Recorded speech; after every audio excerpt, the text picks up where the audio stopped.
तो उसको नंबर ही पता नहीं है, कितना एयरपोर्ट भेज दिया पता ही नहीं है, कितने हथियार बनाने की कंपनियां अदानी के माध्यम से चीन को भेज दिया देश से गद्दारी करके, पता ही नहीं है। इसलिए सब पूरे मसले पर आप समझिए बड़ा खेल है। फिर मैं कहना चाहता हूँ मूर्खों पर शासन करने वाला अपनी तमाम असफलताओं को जश्न में तब्दील करता है।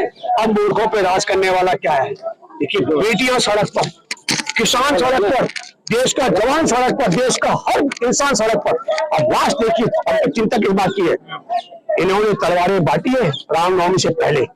भारत के करोड़ों बेरोजगार रोजगार मांग रहे, तलवारें बांट रहे, और उसमें एक संदेश दे दिया उन्होंने कहा देखा हमने माया कोम नाली विधायक रही है, 20 साल जेल में रखा, तो देशवासियों का हम तुमको रोजगार नहीं देंगे, पर एक काम करेंगे, तुम्हारे बेटों को तलवार भेंट करेंगे, उन्हें दंगाई बनाएंगे, जेल जाएंगे, 20 साल में हम बरी करा देंगे। ये संदेश दिया जा रहा है, और ताली बजेगी इस पर भी ताली बजने वाली है, ये गारंटी है। इसलिए आप इस पूरे फॉर्मेट को हम सब लोगों को, मुझे तो लगता है, मैं तो व्यक्तिगत तौर पर मानता हूँ कि ये तो सबसे ताकतवर बेटियां हैं, इन्होंने ओलंपिक पदक भी हासिल जीते हैं, और इनके साथ तो पत्रकार भी सब है, लेकिन गलत परंपरा जो बनी है, वो परंपरा क्या बन गई? हमारे देश में ये बेटियां अब सड़क पर कानून के कारण नहीं है, सरकार के बाप की ताकत नहीं रोकने की। अगर हमारे देश के मुख्य न्यायाधीश ने गंभीरता के साथ में कनॉट प्लेस में लिखित शिकायत जो थी यौन शोषण की, उसको एफआईआर में तब्दील करने वाले पुलिसकर्मी को जेल भेज दिया होता, तो मैं दावे से कहता हूँ ब्रजभूषण शरण सिंह जेल में होता। ये बेटियां सड़क की बजाय ये अपने अखाड़े में वो सब कर रहे होते अपनी एक्सरसाइज अलग खेल की। और जो आप कह रहे हैं, मैं एक बात कहना चाहता हूँ, जो मित्र लोग समय दे रहे हैं, जिन मित्रों ने समय दिया, जो सरकार समय दे रही है, ये कोई जंगल का भेड़िया नहीं है ब्रजभूषण शरण सिंह, जो किसी झाड़ी में छिपा हो, किसी गुफा में छिपा हो, किसी पहाड़ी में छिप गया हो, किसी झरने के पीछे छिपा हुआ हो। ब्रजभूषण सिंह एक इंसान और सांसद है, कहाँ रहता है, पास को एक्ट करता है कि मुकदमा दर्ज होते गिरफ्तार किया जाना चाहिए। एक और गलत परंपरा शुरू हो रही है कि यौन शोषण करने वाले की पहले जांच पड़ताल होगी तब गिरफ्तार होगा, और यौन शोषण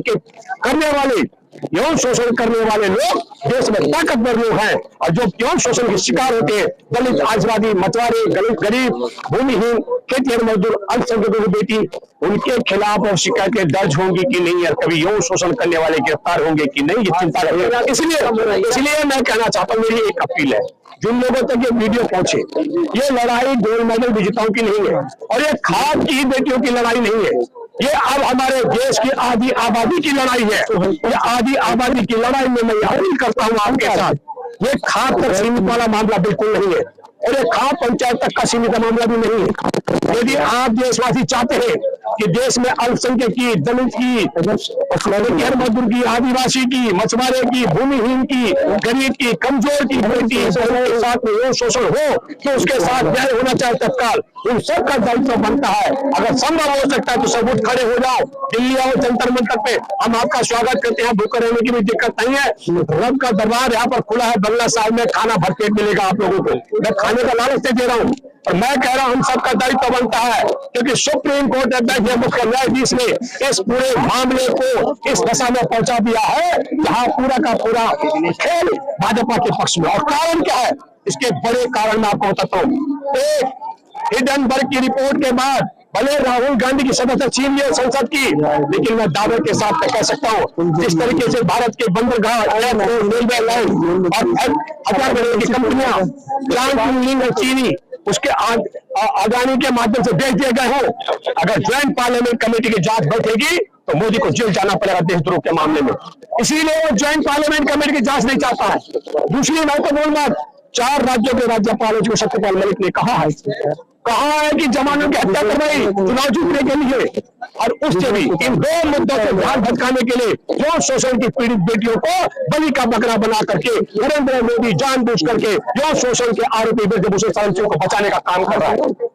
इसलिए आप सबका दायित्व बनता है, जहां भी आपको भाजपा का नेता सब लोग घेरो उसको, 2 जूते पैर में पहनते हाथ में उठाओ पुराना टूटा हुआ, और पूछो जब ये पूरे देश में ब्रजभूषण शरण सिंह के साथ मोदी गृह मंत्री, पूरी मोदी सरकार और भाजपा, क्योंकि उसने चैलेंज किया है 5 दर्ज होने के बाद, नड्डा बोले, मोदी बोले, अमित शाह बोले, उसके साथ क्यों खड़ी है, उन शोषण करने वाले के साथ? और हमारे देश में यौन शोषण पीड़िता बेटियों के खिलाफ क्यों खड़ी है? और आखिरी बात ये दोबारा बोल रहा हूं, जब गोल्ड मेडल विजेता बेटियों को यौन शोषण करने वाला का गिरफ्तार नहीं हो सकता है, तो तुम्हारे बेटियों के साथ होने वाले शोषण पर मुकदमा दर्ज होगा, गिरफ्तारी होगी। इसलिए पूरे देश से मैं अपील करता हूं, उठ खड़े हो जाओ। और ये हमारे देश में नारी द्रोही भी है।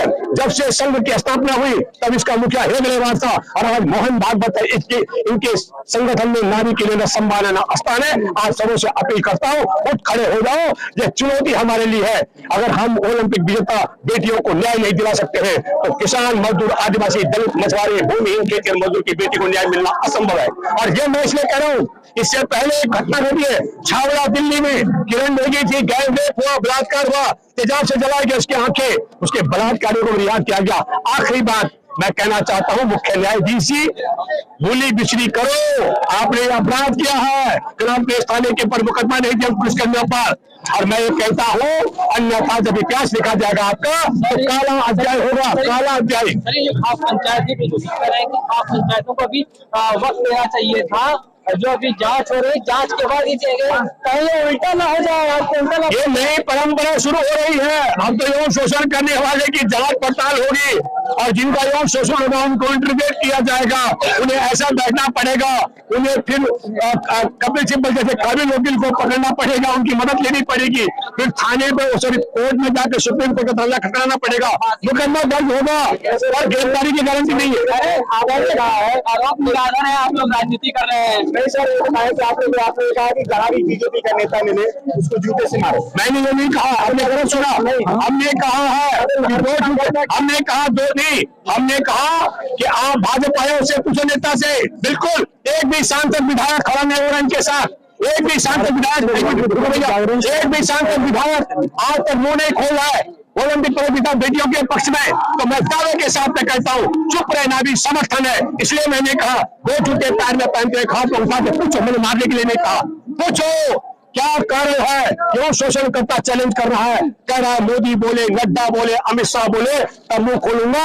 इसलिए मैं कहना चाहता हूं, बोलिए कि यौन शोषण करने वाले के पक्ष में तुम क्यों खड़े हो, पूरी भाजपा क्यों खड़ी है, और देश में ओलंपिक पदक विजेता बेटियों के खिलाफ क्यों अड़ी है, ये सवाल है। बता रहे हैं, कह रहे हैं कि शाहीन बाग और किसान आंदोलन देखिए भैया सुनो, इस देश में हर अन्याय अत्याचार के खिलाफ लड़ने भिड़ने वाले देश थे, जो देश में महिलाओं का, संविधान का सम्मान का, लोकतंत्र का, बेटियों का सम्मान करता है, वो कुछ खड़ा होगा। हमने अपील की, पूरे देश से अपील की है।